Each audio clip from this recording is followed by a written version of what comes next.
is a funny sight, isn't it? That is a funny sight, isn't it? It is. There we go.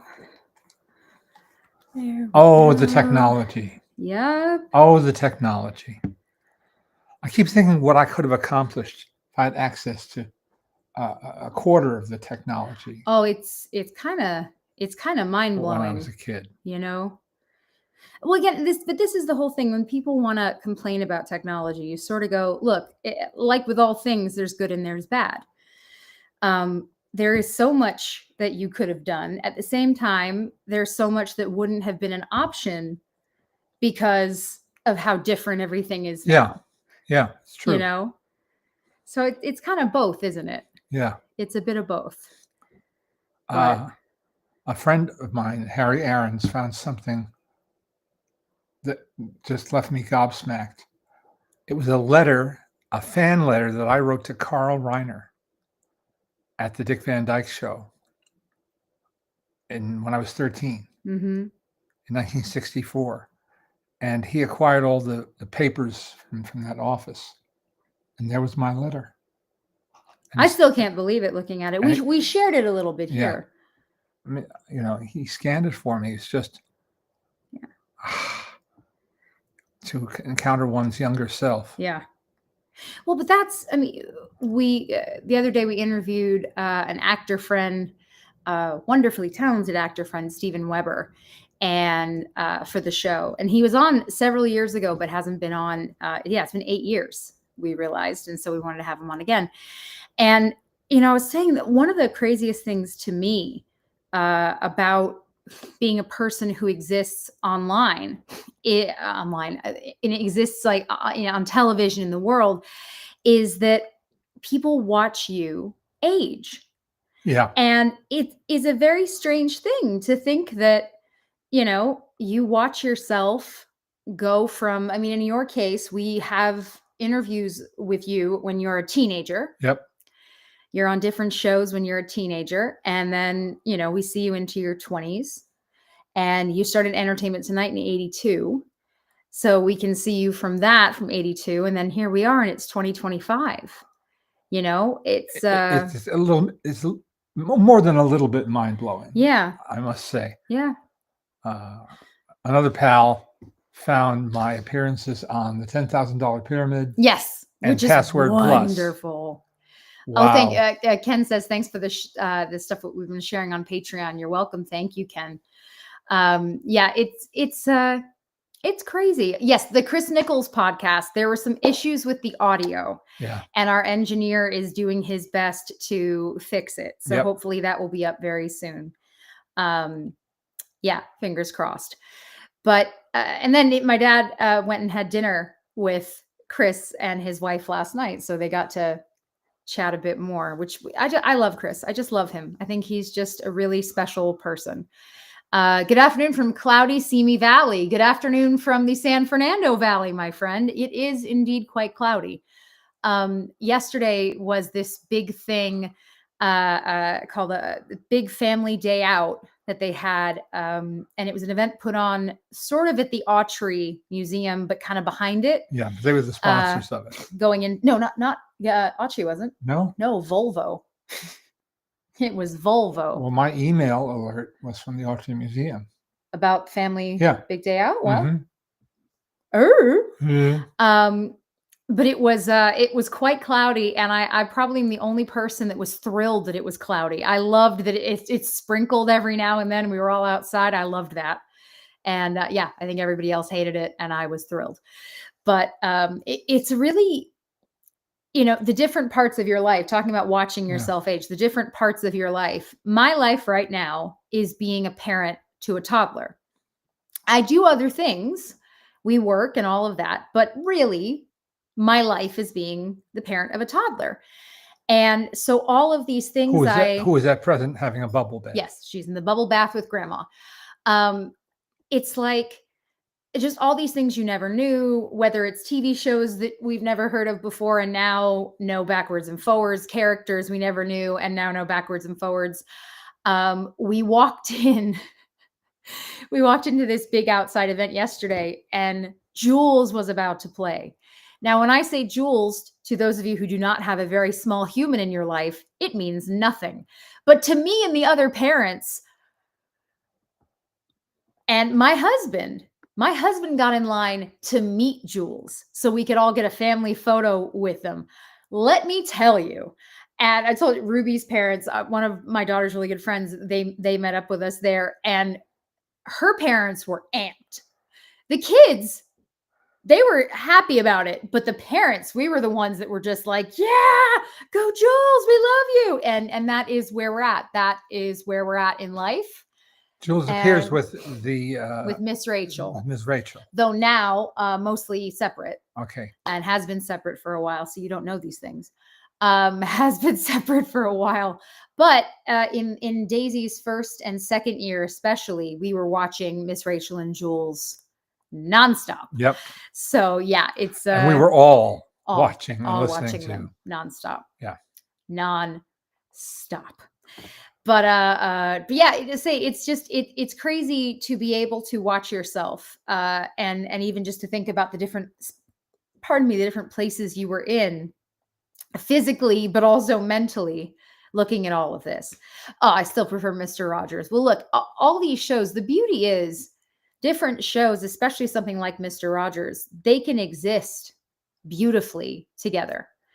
I'll tell you with Miss Rachel, because again, if you've heard about her at all, her videos are absolutely incredible for kids. They will make a parent lose their mind, but kids respond. Daisy learned all of her sign language, she learned from Miss Rachel.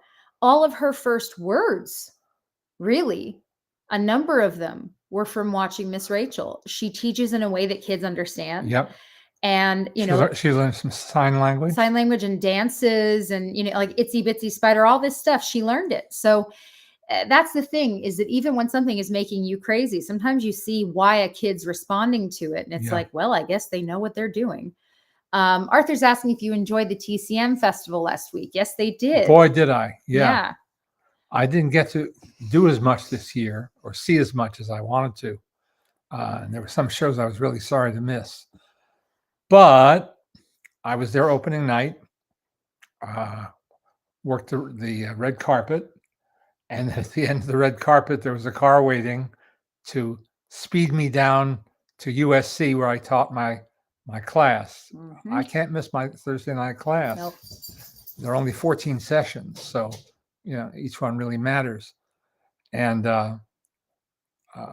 so that's always a bit of a hectic night. But the next morning, Friday morning at 10, Mario Cantone and I introduced Cinderella At the El Cap. At the El Capitan, Walt Disney Cinderella on its 75th anniversary at the El Capitan, and watching that again on that big screen was a pleasure. And Rob Richards got to serenade everybody on the Mighty Wurlitzer organ. Yep. And someone's saying I rewatched Leonard's George Lucas interview for the occasion. Yes, so it is May the 4th. To interrupt for just a moment. Oh yeah. May the 4th be with you. Which sounds like you might have a speech impediment, but yes, May the 4th is sort of Star Wars Day because May the 4th be with you. Yeah. And yes, a lot of friends have been messaging saying that they've been watching their VHS with my dad interviewing George at the beginning. Yep. And yeah, the opening night at TCM was Star Wars this year. George was there, of course. And they showed Empire Strikes Back. Yeah. Wonder if that was George's decision. Yeah. I don't know. I don't know. Yeah, you guys did that. And then what did you watch after Cinderella? You went and watched something there. What did you see? Do you not remember? It was something. Oh yeah. I went to see Servant's Entrance. There you go. At the Egyptian. Yeah. And it's a minor. And then Wednesday before the festival started. Oh, that's right. Wednesday night. Wednesday before the festival started. Okay. This is where it pays to have friends. Yeah, it pays to have friends. One of our friends is Chapin Cutler, who with his wife Deborah Cutler runs Boston Light and Sound, and they have been responsible for the projection and presentation of all formats of film. Yeah. We've told you about them before, and we've had Chapin on our show for many years at Sundance. Yeah, and since the beginning at TCM, and Chapin I hosted, Chapin produced, and did Yeah. Cinerama one time in Telluride, which is Yeah. in a not huge space, quite a feat to pull off. It's We did a 3D show. Chapin's specialty, Boston Light and Sound specialty, is taking spaces that either do not show movies at all or do show movies, but perhaps not a specific kind. Yeah. And making it so they are absolutely perfect and you'd have no idea. So whether it's turning a gymnasium into a first class Yep. theater or anything else you can imagine, that's Yeah. what they do. So for TCM this year, So I've been nagging him for years, saying, "What about VistaVision? What about projecting VistaVision? Is that ever going to happen?" Well, it happened for the first time in decades, not counting Brady Corbet's film, The Brutalist, which he shot in VistaVision. The first time that the medium has been used, except for visual effects. They use it to shoot visual effects because the quality is so high. I should have brought my little demo card down today. It's essentially the forerunner of IMAX. It's a huge frame size, only it's horizontal, and I could not get out of my brain into my brain the image of a projector showing a film horizontally, and I had to see it for myself. And he did. And Wednesday night, I climbed up the steps and the perilous metal ladder. The last That's how you know he really wanted to do it. The last phase of that journey into the booth for the TCL Chinese Theater, the original Grauman's Chinese, and saw for myself. Chapin said, "Come down early if you want to come and check out the booth." So he did that. He did just that on Wednesday night. Wow. And was a very, very happy camper. And of course it thrilled Chapin because he loves sharing that stuff. So it's just great. Larry Smith, who recreated Cinerama in Dayton, Ohio, some years ago, just asked how it looked on the screen. I watched some of Gunfight at the OK Corral, and it looked really good. It looked really, really good.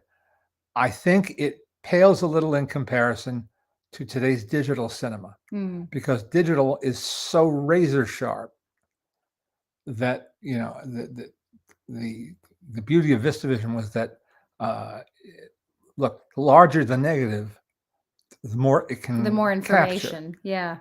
So the colors are brighter, sharper, clearer.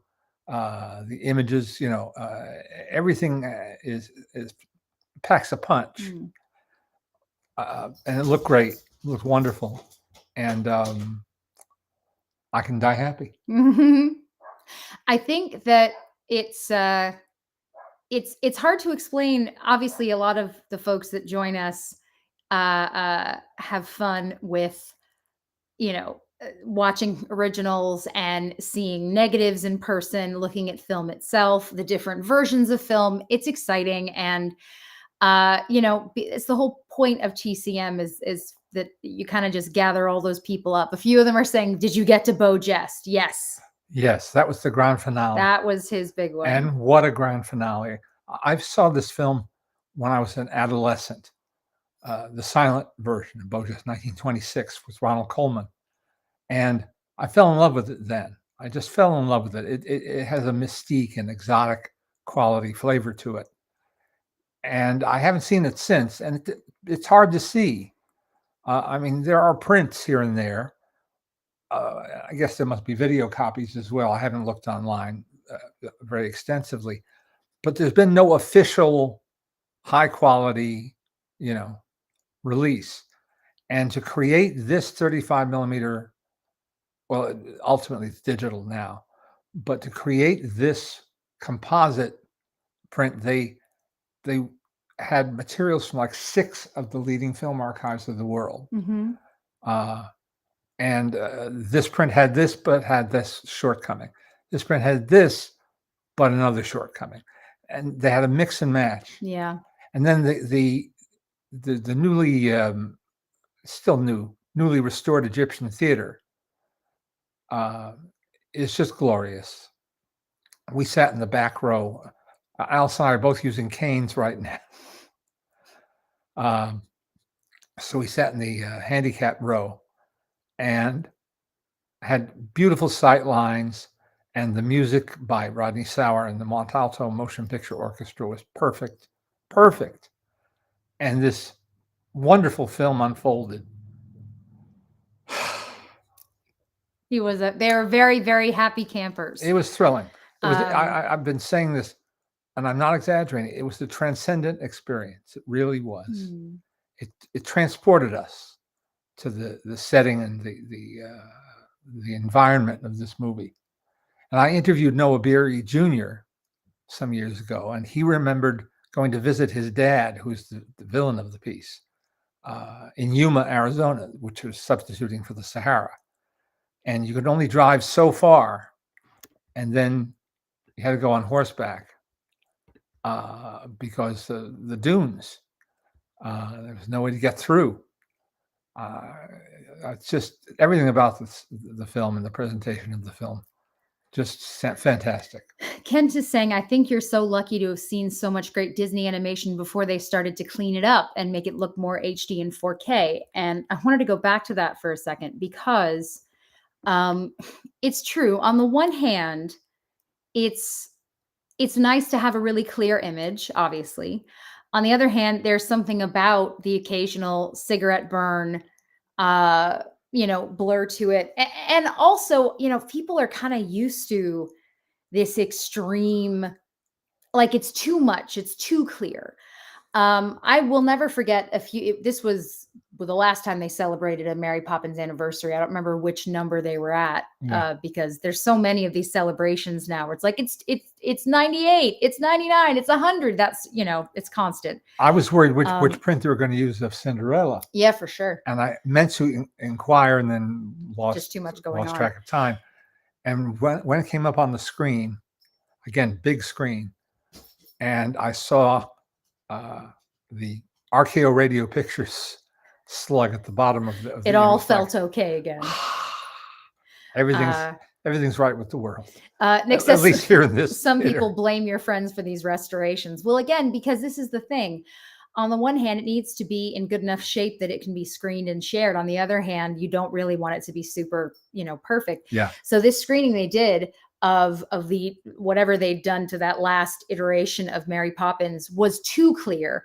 And all you could focus on was the makeup, because Bert's makeup, Dick Van Dyke's makeup, no longer looked like dirt. It looked like what it was, which was someone had taken some eyeshadow and smudged it on his face. Mary Poppins, same thing, too close. And that's the thing. I don't like it. Yeah, this wasn't the 60th, Ryan, my friend. I think this must have been like 50th or 45th or something. It's a while ago. Yeah. And it was too clear. And, it's a funny thing to say. And again, people are so accustomed to this intense clarity on their televisions. I mean, I think probably an experience you and I will never forget, and it was one at home, was the first time that we got a DVD. And growing up, whenever there was a new form of media, my dad would get sent sort of that and how to work it. So, when I was younger, we had the VHS, and that was pretty well it, right? Yep. Well, they sent us this DVD player, and they sent with it a DVD of the movie Twister. And because before this was first came Laserdisc. For Laserdisc, sorry. They sent us a Laserdisc, and the comparison difference was insane. The way that this Laserdisc looked on our screen next to the video version, it literally looked like somebody had, poured glue or something on the first one. It was so poor compared. I don't think we would have had an issue with the version we had we not seen side-by-side comparison. It was crazy. And so suddenly we're watching these laser discs and going, God, this looks great. And then they're sending us DVDs and we're going, oh, this looks really good too. And now, all the time. And it's easier to use. Yeah. But it's just wild to sort of see what they create and change. That's something. Anyway, so in the midst of this wonderful weekend. And then Saturday night, should just add, Saturday night, my parents got to go to the AFI tribute to Francis Ford Coppola. Um, I don't believe that TCM and AFI have ever crossed over quite like this. Nope. But it happened. No, the Laserdisc looked amazing. Sorry, just going back, Arthur saying the Laserdisc looked amazing next to a VHS cassette. The VHS cassette looked like garbled nothing when compared to the Laserdisc. Your eye adjusts to what it gets. Yeah, you're just used to it. You know, I used to collect, when I was 11, 12 years old, 8mm copies of Chaplin and Keaton and Laurel and Hardy and all of that. And they look fine to me, like fine to my friends when we projected them, until we projected 16mm. It's like, oh, and each successive, you go, oh, that looks better. Anyway, so Saturday night they got to go with the fancy people. Yeah. Fancy time. And my favorite moment, my mother, well, the first text I got was from my mother, said, we're sitting with, did she say, she completely misspelled his name, and then I had to really figure out what she was talking about. Well, it was a bit of an effort to get your seats. They do the event now in the Dolby Theater, which is a legit theater. Here we go. We are sitting at the same table as Robert Deanon. And I went, and I text back, I said, who's that? She meant Robert De Niro. Alice meant Robert De Niro. We were sitting at Robert De Niro's table. Unreal. And he was at the other, we were one big round table between us, so there was no real casual conversation possible, but I got up at one point. You didn't pass him the butter or anything. No. Did you want more water, sir? Sparkling or still? No. And what my dad took a wonderful picture of Harrison Ford. Harrison Ford stopped by the table. Robert got up, and they were sharing, I guess, a joke or an incident or something. And the two of them were in hysterics. I shot the whole thing. So my dad just sent a picture and he said, we have really good seats tonight. He says this to me as I'm in bed with Daisy in our pajamas watching Bluey.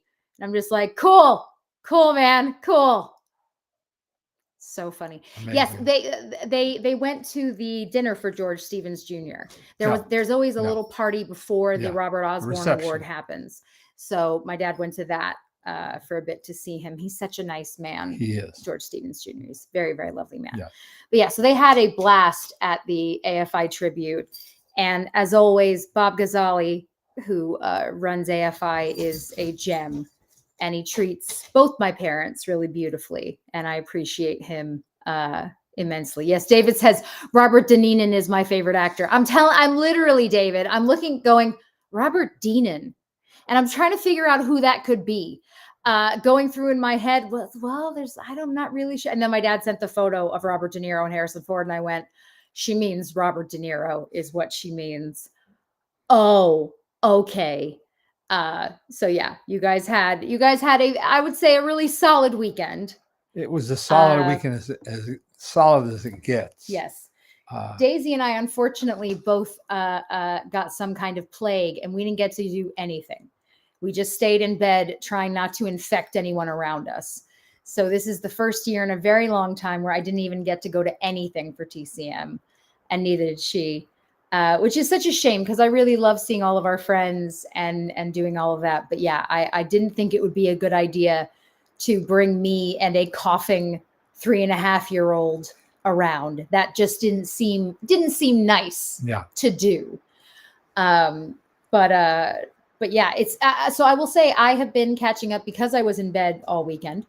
I've been watching some of the shows that are bingeable and streaming currently. I still can't figure out how many of you guys are watching The Studio. We'll start with that on Apple. My parents watched it first and liked it for the most part. So I decided to give it a shot. Some episodes are laugh out loud funny. Yeah. Hysterically funny. Well, they're real is the problem. Everything that happens in them is real life. And that's the problem.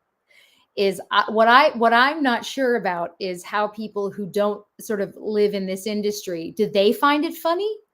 Because to us, it's funny because it's all true, you know? I mean, really, everything that you're seeing, it happens. Yeah.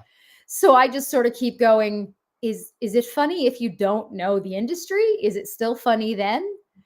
I binged in its entirety 4 seasons, which was Oh, not hard really? to do. I did. It's fine. Uh-huh. It's fine. It was good for being sick in bed, Okay. you know. Good. Um, I'll talk about those things. There's sometimes you watch something and you just need something that doesn't require anything of you, Yeah. and that was that. It required nothing of me, and I appreciated that from them. So I binged that. Ken is mentioning The Pit. Yeah, I watched The Pit as it was happening. God, that was a good show. Uh, uh, since they've gone to all that trouble, do you think there'll be a new physical media release of Beau Geste? Well, I certainly hope so. It's going to be available. It's going to be available for booking with a pre-recorded track by the Montalto Orchestra, That's nice. and so I hope it'll play uh, more than just a couple of cities. And if you're friendly with a programmer at a repertory cinema or museum or archive in your neck of the woods, tell them to raise their hand high and say, "Here." Show it to me. I want to see it. Show it to me. Trying to think what else we've been going through. I've been watching Handmaid's Tale, which is in its last season. That's a trip. We just spoke to a really interesting guy. We interviewed for the show a fella named Dan Bukatinsky. And if the name is not familiar, when you look through his CV, it's pretty wild. It's pretty extensive too. He's a writer, he's a director, he's an actor, he is a producer. Whatever the hell it is you want him to do, he will do. As an actor, he has like long it's crazy. list of TV credits, all of it, but also film stuff too. Yeah. And it was just really, really interesting. And I think you guys are going to enjoy that episode. But one of the things that we talked about in it was the idea of appointment television. Yeah.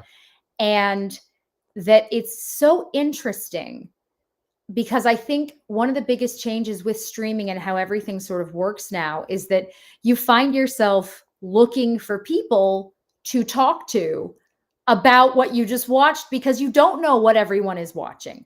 I have absolutely gone onto Twitter and looked up. Sometimes I'll watch a show and I'll go, I need to hear somebody else saying something. And I'll go on Twitter and see if anybody's talking about it. And sometimes they are, and it makes me feel good because then I can go, okay, they're thinking this too. But like with Handmaid's Tale, this new episode had a really big revelation in it. And I had several friends posting on Instagram going, can anybody talk to me about the new Handmaid's Tale episode? And I think, wow, this is still what we want to do. We do want to talk about what we're watching. Right. And it's better when you can. It's something that it's why you get into talking about movies. It's why, Right. It really is something that we all enjoy and kind of need. You want to talk about what you've seen and the emotions that it's brought out of you. Yep. And if other people are feeling the same way. Mm-hmm. But with streaming and with how people watch things now, it's so different that you don't really know when someone's going to see something. Sometimes it's immediate. Like obviously the White Lotus finale and the White Lotus in general got a lot of buzz. I don't know, but it got a lot of buzz and people were talking about it. So Right. if you were watching that, it was not so hard to find somebody to chat with. But still, as I say, you watch certain things and you go, I just need somebody else to tell me if this was crazy or if this was great or, if my feelings in general, like, does anybody agree? And I just thought that was a part of our conversation that I think it's something that I miss, that a lot of people miss, is when we were sort of all together, whether it's because you were at school or the water cooler or whatever, you want to have a conversation with somebody. Yeah. Your mother gets wrapped up in these shows. Yes. And wants to just gobble them. Yes. And I'm more... You're like Scott. I like to take my time. Yes. And save up some of the good stuff. Yes. We just watched 3 episodes of Hacks last night. We didn't get the notice that it was back. Yes, we all So- watch Hacks in this house. And it's very good. So good. It's very It's good. so good. Again, 4th season. Yeah. Which Dan Bukatinsky is on. He's on Yeah. that show, which is how he came to be on a show with us to do our show. No, it's so good. It really is. It's still so good. Hacks is so well done. Part of it obviously is just that, you know, they've been very smart with who they cast, and you still want to follow their journeys. And that's really the biggest thing is do you want to spend time with these people? Because I think that's part of why Hacks still works for all of us, is that we sort of, you know who you're dealing with now, Yeah. but you still kind of want to see what the hell is going to happen next. Yeah.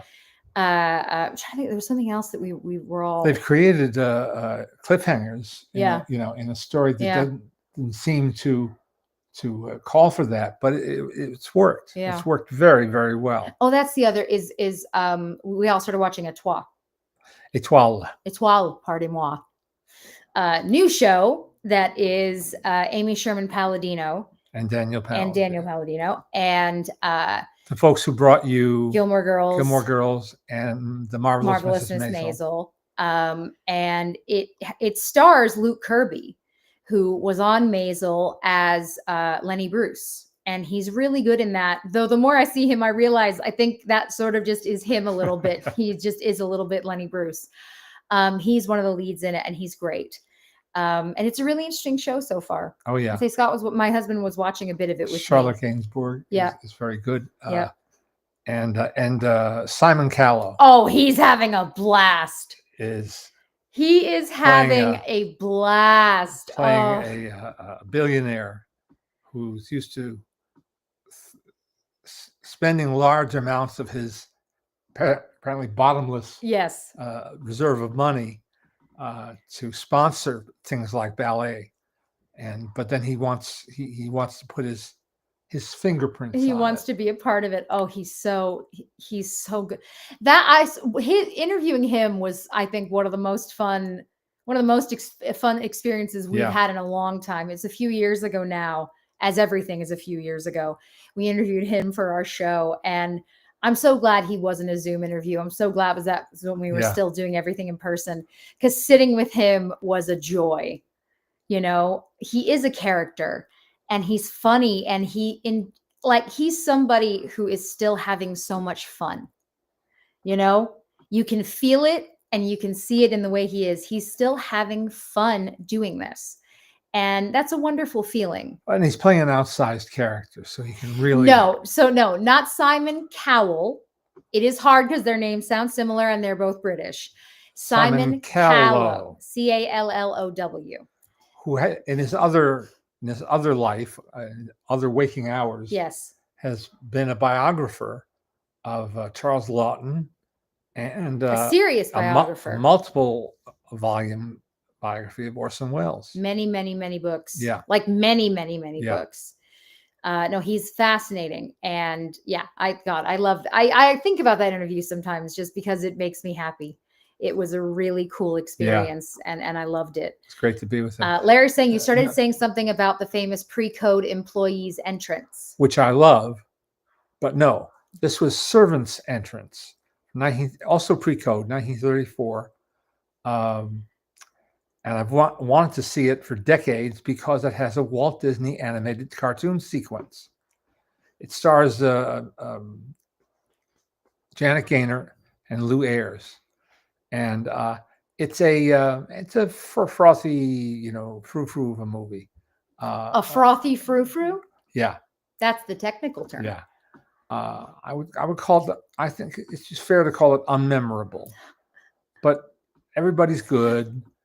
And they do what they're supposed to do. And then there's this weird sequence where all the cutlery in the house comes to life. And these spoons and forks are dancing around, dancing and singing to Janet Gaynor. As who of us hasn't at some point gotten up and danced with silverware animated to Janet Gaynor? Yeah. P.S. I thought this was its first exhumation since 1934. No, this was part of the Janet Gaynor festival that toured the United States. Oh. maybe 10 years ago, and which was funded by the Louis B. Mayer Foundation, who runs or ran the Louis B. Mayer Foundation. Yep. His daughter, Irene Mayer Selznick, and who married David O. Selznick, and who was the executor of her estate, Bob Gottlieb, the renowned editor at Random House, Knopf. And he justified this expenditure because Louis B. Mayer thought Janet Gaynor was the ideal American woman, the ideal American girl, or young woman, if you prefer. And so he knew that wherever he is now, Louis B. would approve. Interesting. Yes, Hacks is on Max. Someone's saying a lot of shows seem to be on Max. This is the thing, though, I will just say with streaming, is that it's true. There will be a bunch of good stuff, and then there will be absolutely nothing for months. And that's the tricky part, is that sometimes you go, oh, great, I can watch such and such. And then you will go 6, 7, 8 months without watching that streaming service at all. It's all very strange. And some people start and stop. Yeah. Some people who are strategic. Smarter, because why waste the money? That's right. Who are strategic. Yeah. And good planners. That's how I feel about MGM Plus right now, is the one show on it that I watched. But MGM Plus has The Lion Turned Sideways. If you're a logo freak, as I am. Who on earth would do that? The lion roars per usual, and then the camera in a computer moves to the side, and you see the side of the lion's mouth, and I don't like that. I don't like that. A little strange. I don't like that. A little strange. I don't like that at all. A lot of shows are off of Max. See, Looney Tunes are. See, I don't know. There's just too many. It's too many streaming services, and I can't keep track of all of them. We have all of them. I think we have all of them times 12 because we will have to watch different things in different places. But it's hard. It's too hard to keep up. I mean, it's not hard, right? It's not the end of the world, but it's a pain to have everything be difficult to get a hold of. You had your last night of class. Yeah. You had your final night of class, which is crazy to think that we have come to an end once again. And what did they think of last week's movie? Oh, they loved Sinners. It? They loved Sinners. No, I don't understand you. Oh, I don't understand it. They hated. Okay. They had no use for that film at all. Yeah. It's a little movie starring Nick Kroll and Andrew Rannells, and who are both of them talented guys. Very. And in a very small but crucial role, Amanda Seyfried. And it's called I Don't Understand You. Yeah. And they didn't understand it. Well. Yeah. But Doug says, what is Jesse watching on MGM Plus? I was watching the show with the guy and the other one in it. That show with that guy. It's Harold Perrineau. It's the show. I've blanked on the name of it. I'm going to look it up. It's not. It's one of those that starts stronger than it stays, but then I just kind of got into it. So it's called From, and there will be a new season coming either at the end of this year or maybe even next year. That's it. I have seen Rogue Heroes before, which is why I'm not watching it again. Jack O'Connell is a gem. He is so talented and he can do absolutely anything. He's in Sinners right now, so a lot of people are seeing him in that, which is very funny to hear him doing sort of a Southern accent and dancing and all the rest of it. If you have watched him for a long time, as I have, decades, he's just... When he started out, he was so good because he was raw, and he had a rawness and a realness to him that was real because that's just who he was. And Unbreakable. No, in Skins. Oh, in Skins. Not even, it's further back than that. Okay. Uh, he's so good. And, you know, when he started acting, and he started acting quite young, um, he is he's just something special and always has been. And while he would sort of play these cocky, bold characters, he could also do these really gentle scenes mixed in. And that's how you knew that there was more to him. Yeah. Um, and so as you started to see stuff like Startup, or any of, again, more of his early stuff. Was it 71 that we saw at Sundance? So good. 71 is so good. Great movie. He's just fantastic. I don't like hearing him with an American accent because I love his natural accent so much. He's from a place not far from my husband, or where my husband's from. We got to meet him once in Telluride, and I took everything in me not to sort of just blah. And I kind of just went, I'm a really big fan. I think you're amazing. I've been watching you forever. You're so talented. It's really exciting to meet you. And he couldn't have been sweeter. He could not have been sweeter. But yeah, to think that I've watched him as long as I have is kind of mind blowing. And he's another one as well that kind of gets that whole overnight success where people discover him as he does different things that are bigger. And the rest of us go, oh, you're just learning about Jekyll. You have a rabbit hole, my friends. He is amazing. So yeah, I love him. And he got very close to Angelina Jolie because he's in that movie that she directed. Unbreakable. Yeah. And that was a really Unbroken. One of them. Unsomethingable. Yeah. But they became really close filming that. And I asked her about him a little bit, and she just said he's fantastic. So it's always nice when somebody is talented and also lovely. I will take both of those things. And handsome doesn't hurt. Handsome doesn't hurt. Happy Star Wars Day, Leonard and Jesse. Thank you. What's the best film in the sequel trilogy? Episodes 7 through 9, and why? Well, I'm going to go for the one with Harrison Ford in it, because it's closing the circle. It's returning to the origin story and extending it and expanding it, but doing it with great reverence toward the original that George Lucas devised decades ago. And so for sentimental reasons, I guess you'd call it, that would be my favorite. I have no idea which one's which of any of them. They blend into one big movie for me. I want to see the Ballad of Wallace Island. Me too. I have missed it. Someone's asking about that. Me too. It looks like a good one, and I really like the cast. I would really like to see that. Yeah, I don't know if you guys have this, but there are certain movies we don't. And again, this is not a we don't because we don't like it, but we don't watch the Star Warses as we don't with a lot of movies. We don't get to watch a lot of stuff over and over again.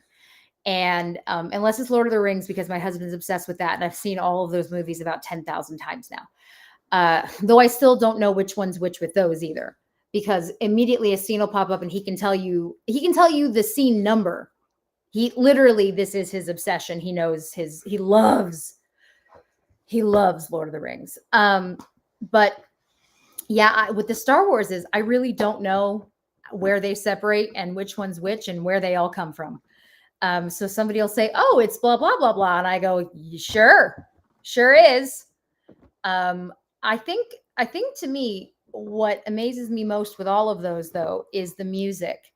Not like I'm the first person to say that the music of Star Wars is important, but I am amazed by the fact that as soon as certain pieces play, you have an emotional reaction to them.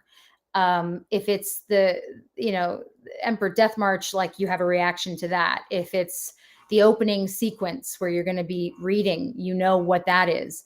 And it's pretty incredible to think that music can do that for you, that you hear something and you immediately know what it is. Yeah.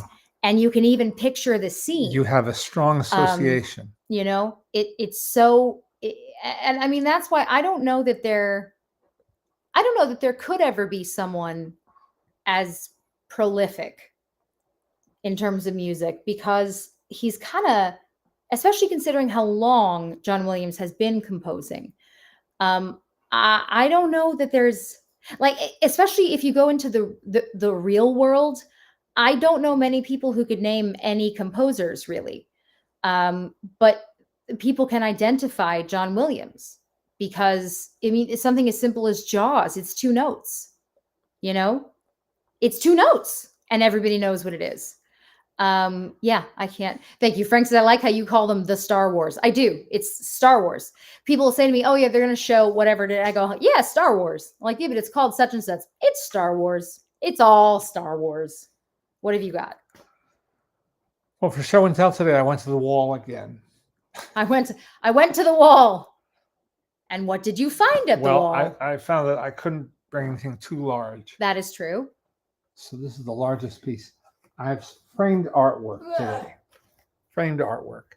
Now, normally I would not acquire or frame a piece of background art from a cartoon. But this isn't just any background art. Yep. It's a Roadrunner cartoon background art. Mm-hmm. And somewhere I wrote down the name of this cartoon. I don't think that this is one of Chuck Jones's. I think it's one of the later ones by Rudy La Riva. But I just love the lettering. It's just a good one. You know, yeah. And it works out of context. That's why I like it. And then we have this. An opportunity arose to purchase this. This is a storyboard drawing. This is never meant to be seen by the public. And it's a scene from the 1941 movie The Reluctant Dragon, in which one of my all-time heroes, Robert Benchley, gets a tour of the Walt Disney Studio. And it's interspersed with cartoons. They figure out interesting ways to weave cartoons into this kind of like a travelogue almost about the Disney Studio and the newly built Disney Studio in Burbank. So the fellow with the 5 o'clock shadow, his face is Ward Kimball, another of my heroes, one of these so-called 9 old men. And he's showing Robert Benchley what he's been working on a moviola. Why do you think you're so attracted to Robert Benchley? What is it about him that makes you love his stuff so much? It's so funny. Yeah. He's so he just we studied him in school. In junior high school, we had our English teacher did what do you call a segment of a classroom curriculum? But she did a thing on American humor. And that's where I first read James Thurber, and I first read Robert Benchley and some of the other humorists of that day, Stephen Longstreet, forget who else. And Benchley just did it for me. My favorite essay of his, which has been anthologized many times, is I think called How I Get Things Done. And it's predicated on the premise that you can get anything done so long as it's not what you're supposed to be doing at a given moment. So he has 4 things he wants to accomplish on the Sunday afternoon: get a haircut, hang a picture on the wall, mow the lawn, whatever. He's just the best. His wordplay is wonderful. His wit is inexhaustible. And then he, as a character actor, he just makes me laugh. I'm laughing before he does anything. Mommy is the same way. She jokes that she married me for my Benchley collection. Yeah, I don't think it's a joke. I think it's the truth. I had 16 millimeter prints of his some of his best shorts when you couldn't get to see those shorts any other way, and I was very proud of that, and still am. And I've been showing The Sex Life of the Polyp to my class at USC for over 20 years. Yeah. To increasing sparse applause, I have to confess, and sparser laughs but the ones who get it, get it. Right. And the other one that plays well is A Night at the Movies, Yes. which is, I think, is very relatable. And thank goodness the TCM still shows Okay. these Come here. one reelers. Come here. You smell like outside. You This smell like this outside. is a rare piece of work. Hi, baby. Oh, thank you. It's a decoupage caricature of Clark Gable by Jacques Kapralik. Yeah, it's hard to tell, but it's 3D. It's hard to sort of see it, but It's rolled up pieces of kind paper yeah, and fabric you can kind in of a see shadow it. box. Yeah. He worked for MGM a lot in the 1940s, doing color imagery like this Yeah. for almost every one of their A pictures. And about 35 years ago or so, a couple of guys started an auction house, short-lived, called Camden House. And they went and solicited people for memorabilia. Mm-hmm. They knocked on doors and said, I read that your father wrote Creature from the Black Lagoon. Huh. Do you have anything from the film? Oh, I have a script. Oh, that'd be great. And their first exhibition, which was at the Wilshire Ebell, I think, I went and I saw my friend Miles Kruger, and I said, all I care about is that Clark Gable Kapralik. He said, all I care about is the Eleanor Powell Kapralik. I said, well, then we won't bid against each other. He said, right. But we were the only bidders. Oh, that's so We funny. both got them for the opening bid, which wasn't dirt cheap, but it was very reasonable. Destiny. Yeah, it was meant to be. Yes. It was meant to be. That's so funny. It turns out that his estate, all of his belongings, including preliminary artwork and all that, is at a university in the West, maybe Wyoming. You can find it online pretty easily. It's Kapralik, Kapralik. He did a lot of magazine work, a lot of advertising work. A brilliant guy.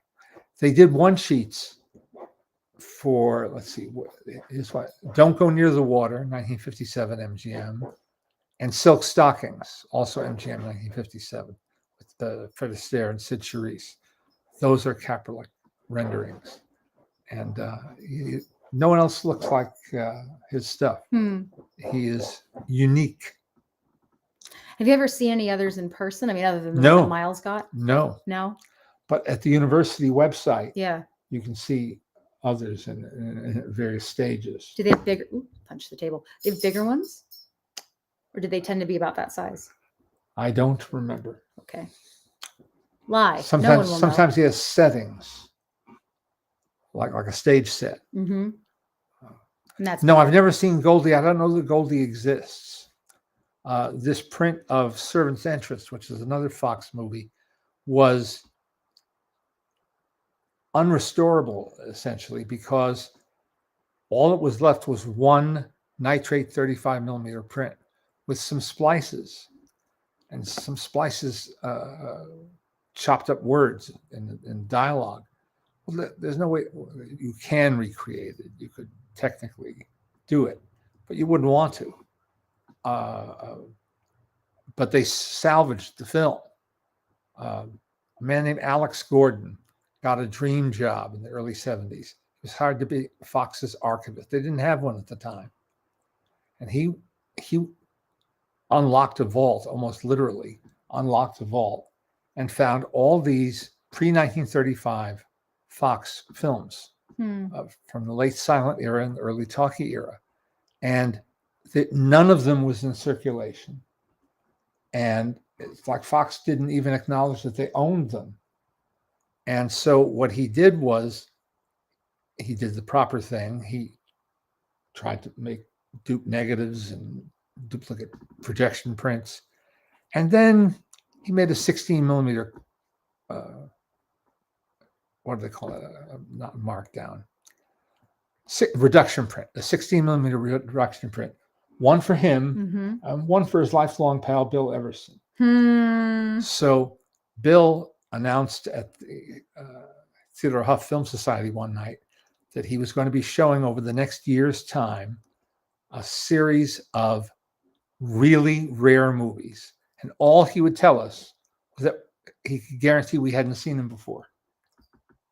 I guarantee you've not seen these movies, but I'm not going to tell you the names. That's the deal I made in order to show them. There can be no record of this showing. It's like the neuralizer in Men in Black. So, okay. And there are very few revelatory films, but a handful of really good films. That one called Face in the Sky with Spencer Tracy and Jack Oakey as itinerant painters who paint the sides of barns, who paint essentially billboard-sized advertising on the side of barns. And it's got sputtering in the last 15 minutes or so, a lot of editing that you can't make up for. It's just there. But the bones of the film are there. And it's the charmer. And there you have it. How do you spell Kapralik? Kapralik. Now that's a name. I don't remember his country of origin. Well, let's see. Jacques Kapralik. Romanian name. Okay. Romanian. Oh, those are great. I recommend Googling because it's really fun to see the images. If you would like my dad to spell Kapralik again, he will. Spell it again. K, large K, small a, small p, Ralik. Oh, these are fun. Yeah, they're great. These are fun. And they're all dead on. Yeah. Oh, yeah. No, they're perfect. They're perfect. Is this the equivalent of dead airs? I'm looking at something you can't see. They say go to the Google and type in Kapralik artist, and you find them. They're really neat. They're really, really fun to look at, and so detailed. And you can tell they're done with love, I think. Yeah. You know. Oh, he had to have affection for. Yeah. Oh, that's a good one. Yeah. Oh man. Show them that. This is a really good one.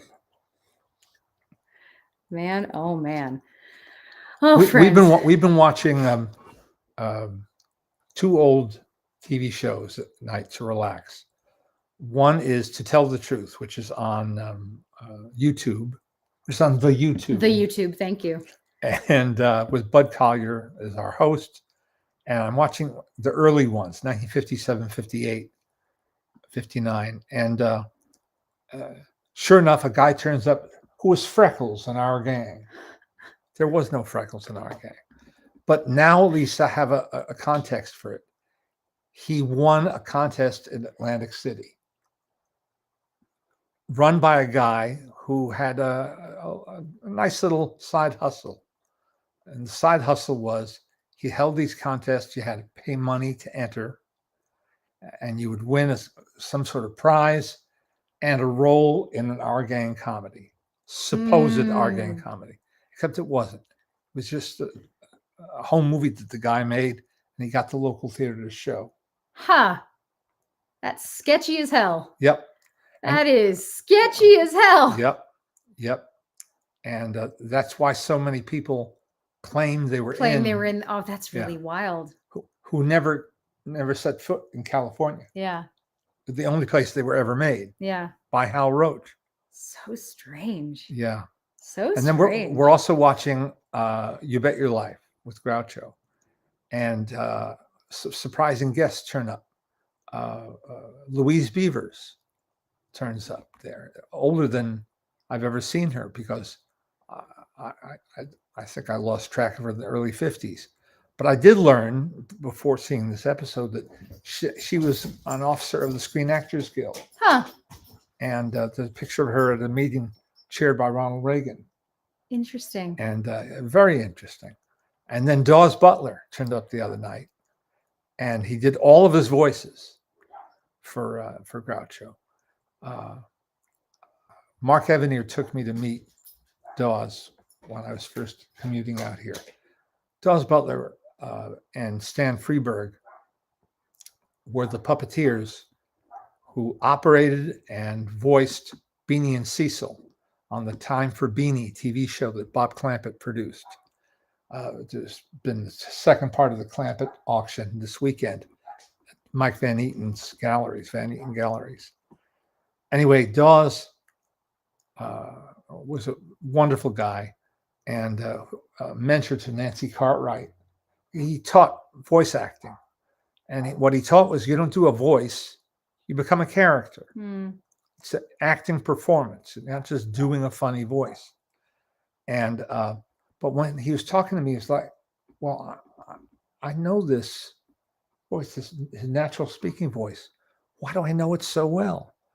Well, I knew it from the Stan Freberg comedy records, from St. George and the Dragonette. And what's the other one called?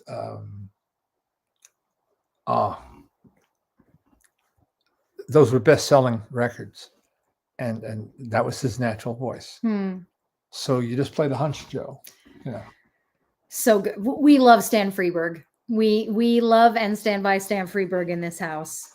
I feel very lucky. Oh yes, Craig, don't strain yourself. Don't have a heart attack. I have met Cora Sue Collins. She passed away. That's why. Yeah. Yeah. Yeah, she was.